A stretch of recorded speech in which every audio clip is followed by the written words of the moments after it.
اعوذ باللہ من الشیطان الرجیم بسم اللہ الرحمن الرحیم۔ ماہ مبارک رمضان کے 18ویں دن کی دعا کے لیے اہل بیت اطہار علیہ السلام کی طرف سے یہ دعا وارد ہوئی ہے۔ فرماتے ہیں اللہم نبہنی فیہ لبرکات اسحارہ ونور فیہ قلبی بضیاء انوارہ وخذ بکل اعضائی الی اتباع آثارہ بنور کا یا منور قلوب العارفین۔ فرمایا اے پاک پروردگار، اس ماہ مبارک رمضان میں مجھے اس کے سحر کی برکتوں سے آشنا فرما دے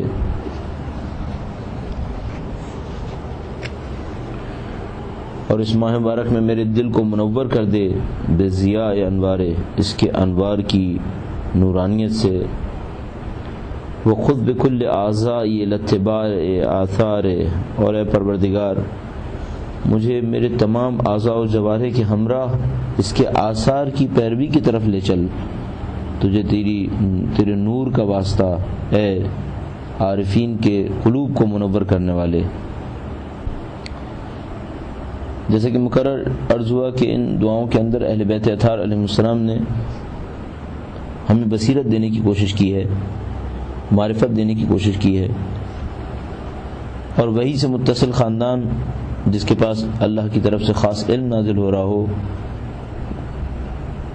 اس کی برکت وہ یہی ہے کہ وہ ہمیں اس چیز سے آشنا کر دیں جس کو ہم اگر اپنی عقل سے چاہتے کہ سمجھیں تو کبھی نہ سمجھ سکتے تھے۔ فرمایا پروردگار مجھے اس دن ہوشیار کر دے، اس مہینے میں ہوشیار کر دے کہ میں اس کے سحر کی برکتوں سے آشنا ہو جاؤں۔ خدا متعال نے 24 گھنٹے خلق فرمائے، اس میں انسان کو مختلف کام سپرد کر دیے۔ دن کے ان 24 گھنٹوں میں پورے دن کے 24 گھنٹے میں مختلف اوقات ہیں کہ جو معنوی اعتبار سے اللہ کی برکتوں کو حاصل کرنے کے اعتبار سے مختلف درجات پر ہیں۔ مثال کے طور پر دن بھر میں پروردگار عالم نے شاید جس وقت کو سب سے زیادہ برکتوں کا وقت قرار دیا ہے وہ سحر کا وقت ہے۔ لہذا قرآن کریم کے اندر ارشاد فرمایا کہ مومنین کی علامتوں میں سے ایک علامت یہ ہے کہ یہ سحر کے وقت میں استغفار کر رہے ہوتے ہیں۔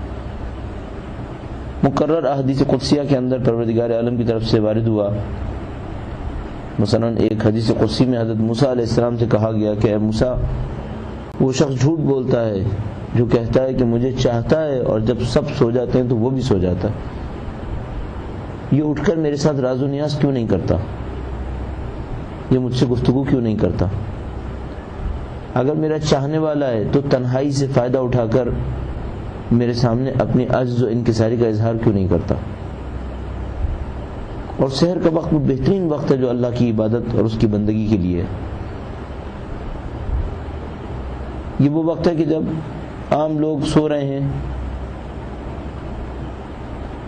ایک انسان تنہائی کا ایک احساس کرتا ہے، مثلا رات کے کچھ پہر سو چکا ہے، ذہن قدرے تر و تازہ ہے، اللہ کی طرف توجہ دینے کے لیے تیار ہے، تو بہت مناسب وقت ہے کہ انسان اللہ تعالیٰ کی بندگی کی طرف جائے، اس کی برکتوں کو درک کرے۔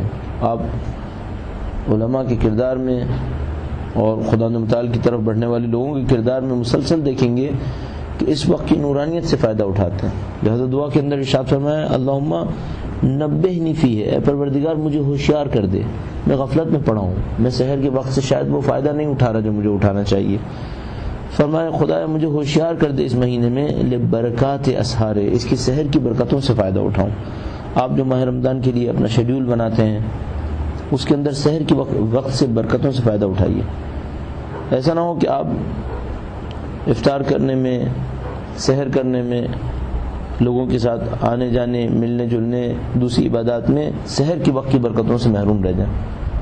اپنی نماز شب کے لیے اس وقت کو رکھیے، اپنی خاص عبادات کے لیے، جیسے کہ ہم کوشش کرتے ہیں پورے ماہ مبارک رمضان میں کہ کچھ نہ کچھ عبادات انجام دیں، خاص عبادات جو شاید دوسرے دنوں میں انجام نہیں دے پاتے، ان کے لیے سحر کا وقت انتخاب فرمائیے۔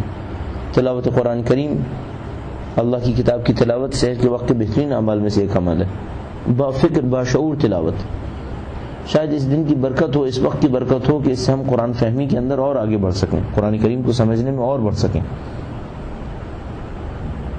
اس وقت سے فائدہ اٹھائیے تاکہ انشاءاللہ اللہ کی نورانیت سے ہم مستفید ہوں. اور فرمایا کہ گویا اگر کوئی اس سحر کی برکت سے فائدہ اٹھا لے گا تو پھر وَنَوِّرْ فِيهِ قَلْبِي بِضِيَاءِ أَنْوَارِ, اور اے خدایا اس ماہ مبارک رمضان میں میرے دل کو منور کر دے اس کے انوار کی روشنائی سے. ضیاء انوار بہت خوبصورت تعبیر اس اعتبار سے کہ ایک نورانیت ہے اور اس نورانیت کی اپنی ایک روشنی ہے, گویا نور کی ایک چمک ہے. اور خدا متعال سے درخواست کی گئی ہے, دعا مانگی گئی ہے کہ اے پروردگار میرے دل کے اندر وہ چمک داخل کر دے جو اس مہینے کی نورانیت کی ہے. اس مہینے میں پروردگار عالم کی طرف سے بخشش ہونی ہے, مغفرت ہونی ہے. کچھ لوگ یقیناً قرب حاصل کریں گے, کچھ لوگ یقیناً پروردگار عالم نے بندوں کے لیے جو اعلیٰ مقامات رکھے ہیں ان اعلیٰ مقامات پر فائز ہو جائیں گے. اللہ سے دعا کی گئی ہے پروردگار مجھے اپنے ان خوش قسمت بندوں میں سے قرار دے دے. شاید لگتا ہے کہ اس کا مقدمہ اس سحر کی برکتوں سے فائدہ اٹھانا ہے. اگر کوئی چاہتا ہے ماہ مبارک رمضان کی نورانیت سے فائدہ اٹھائے, اس کا دل ماہ مبارک رمضان کی نورانیت سے منور ہو جائے, اس کے لیے ضروری ہے کہ سحر کے وقت کو استعمال کرے. لہذا آپ عرفاء کی کلمات میں, جملات میں, ان کی کتابوں کے اندر مسلسل تاکید دیکھیں گے اس بات کے اوپر کہ نماز شب, اور وہ بھی فجر کے وقت سے کچھ پہلے, انتہائی تاکید اس کے اوپر ملے گی. یوں لگتا ہے جیسے اس وقت میں جاگ کر اللہ کی بندگی کرنا کوئی خاص فائدہ دے دیتا ہے جو شاید دوسرے اوقات کے اندر نصیب نہیں ہوگا. بہرحال اس کے بعد فرمایا وَنَوِّرْ فِيهِ قَلْبِي بِضِيَاءِ أَنْوَارِ, گویا اگر کوئی اس کام کو کرے گا تو اس کا دل منور ہو جائے گا ماہ مبارک رمضان کی نورانیت سے. وَخُذْ بِكُلِّ أَعْضَائِي إِلَى اتِّبَاعِ آثَارِهِ, اور اے پروردگار مجھے میرے تمام اعضاء کے ہمراہ ماہ مبارک رمضان کے آثار کی پیروی کی طرف لے چل. شاید یہ جملہ اہل بیت اطہار علیہ السلام کی اس روایت کی ایک تفسیر ہو, اور اس روایت کو دیکھتے ہوئے دعا کی گئی ہو کہ جس میں فرمایا کہ ماہ مبارک رمضان صرف بھوک و پیاس کا نام نہیں ہے. روزہ رکھنا صرف بھوک اور پیاس کے ذریعے نہیں ہے, بلکہ روزہ جسم کے تمام اعضاء کے ذریعے سے, جس کے اندر اپنی سماعت کے اوپر کنٹرول ہے, اپنی بصارت پہ کنٹرول ہے. نہ دیکھیے کوئی ایسی چیز جس کو پروردگار عالم نے پسند نہیں کیا, نہ سنے کوئی ایسی چیز جس کو خالق متعال نے پسند کرنا سننا پسند نہیں کیا. اپنے ہاتھ سے, اپنی فکر سے حتیٰ وہ ایسا کوئی کام انجام نہ دے جس کو خالق متعال پسند نہیں کرتا. یہ روزہ ہے, مکمل روزہ.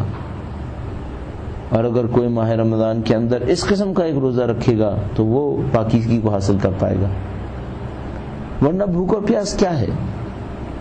آپ دیکھیے, آپ بعض اوقات زندگی میں اتنے مشغول ہو جائیں گے کہ آپ کو خود اپنی بھوک و پیاس کا احساس نہیں ہوگا.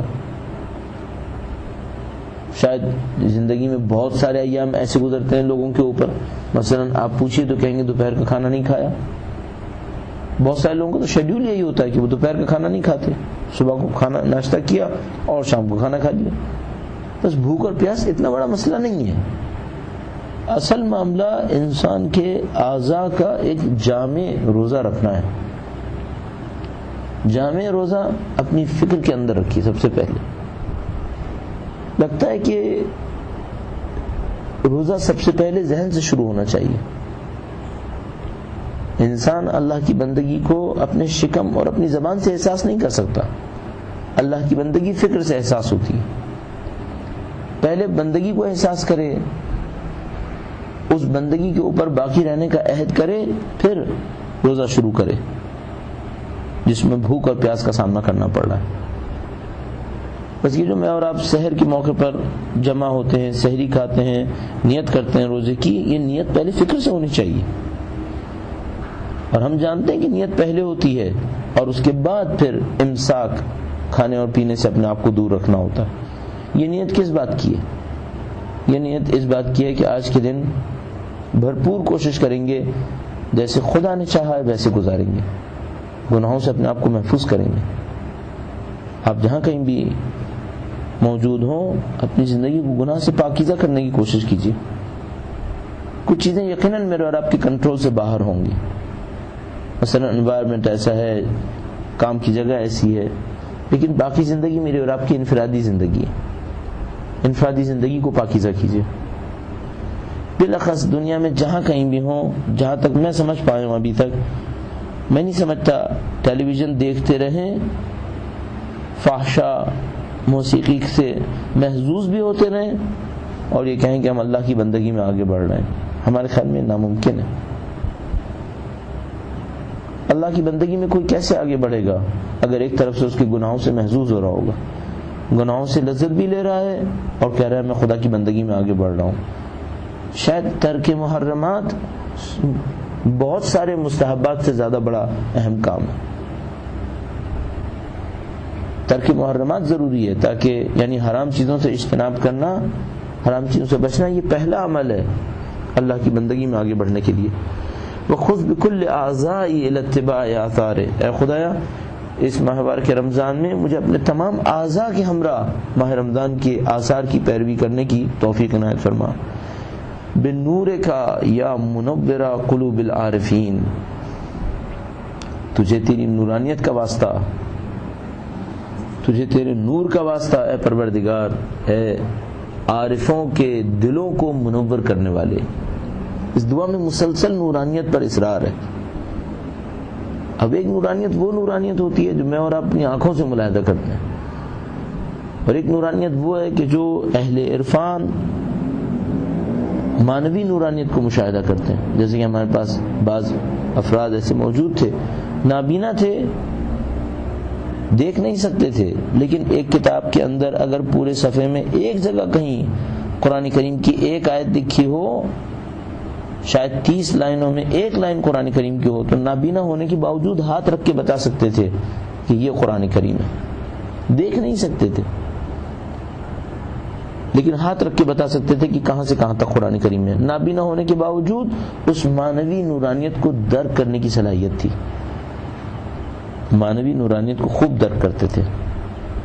جن کا ذکر ہو رہا ہے ان کا نام ہمارے پاس موجود نہیں ہے، لیکن ان کی نورانیت اتنی تھی کہ اگر کسی نے استخارہ دیکھنے کے لیے کتاب ہاتھ میں دی اور وہ کتاب قرآن کریم نہیں تھی تو ہاتھ میں لیتے ہی فوراً کہہ دیا کہ یہ کتاب قرآن نہیں ہے، یہ کوئی اور کتاب ہے جو مذاق میں دی گئی ہے۔ یہ ساری نورانیت وہ نابینا ہونے کے باوجود درک کر رہے تھے، کیونکہ اس نورانیت کا تعلق آنکھوں سے نہیں ہے، اس نورانیت کا تعلق اس مانوی دل سے ہے جس سے خدا متعال سے رابطہ کیا جاتا ہے۔ وَخُذْ بِكُلِّ أَعْضَائِي إِلَى اتِّبَاعِ آثَارِهِ، اے پروردگار مجھے تمام اعضاء کے ہمراہ ماہ مبارک کے آثار کی پیروی کرنے کی توفیق دے دے۔ بے نور کا، تجھے تیرے نور کا واسطہ اے عارفوں کے دلوں کو منور کرنے والے۔ گویا دعا کی جا رہی ہے کہ اے خدایا تو جو عارفوں کے دلوں کو منور کر دیتا ہے، میرے قلب کو بھی اس نورانیت سے منور کر دے۔ ہمارے پاس روایات موجود ہیں کہ فرمایا اگر کوئی انسان گناہ کرتا ہے، بہت مشہور روایت ہے، آپ نے یقیناً سنی ہوگی، کوئی انسان گناہ کرتا ہے تو خدا متعال اس کے دل پر ایک سیاہ نقطہ لگا دیتا ہے، اور گناہ کے اثر میں یہ سیاہ نقاط بڑھتے چلے جاتے ہیں، اور خدا نہ کرے توبہ نہ کرے، استغفار نہ کرے، اور یہ سیاہ نقاط بڑھتے چلے جائے تو پورے دل کو تاریکی چھا جاتی ہے، اور جب پورے دل کے اوپر تاریکی چھا جائے تو اللہ کی آیات، اس کی نشانیاں اس دل پر اثر نہیں کرتی۔ خدا کی نشانیوں کو دیکھتا ہے، خدا کے احکام کو دیکھتا ہے، اس کے دل پر کوئی اثر نہیں ہوتا۔ خوبصورتی یہ ہے کہ یہ جو سیاہ نقطہ اس کے دل پر لگا ہے، اگر توبہ اور استغفار کر لے تو اس نقطے کو اپنے دل سے دور کر سکتا ہے۔ تو خدا شاید اتنی توفیق دے مجھے اور آپ کو کہ اگر پورے سال میں کچھ سیاہ نکات نعوذ باللہ ہمارے دلوں پر رہ گئے ہوں، اس ماہ مبارک رمضان کی برکتوں سے وہ سیاہ نکات میرے اور آپ کے دل سے دور ہو جائیں، اور شب قدر میں داخل ہونے سے پہلے ہمارا دل اتنا نورانی ہو چکا ہو کہ انشاءاللہ اس شب کی برکتیں ہمارے دل کے اندر داخل ہو جائیں، اس کی نورانیت ہمیں اور آپ کو منور کر دے۔ پروردگار ہمیں اس مقام کو حاصل کرنے کی توفیق عنایت فرمائے. ربنا تقبل منا انك انت السميع العليم برحمتك يا ارحم الراحمين. اللهم صل على محمد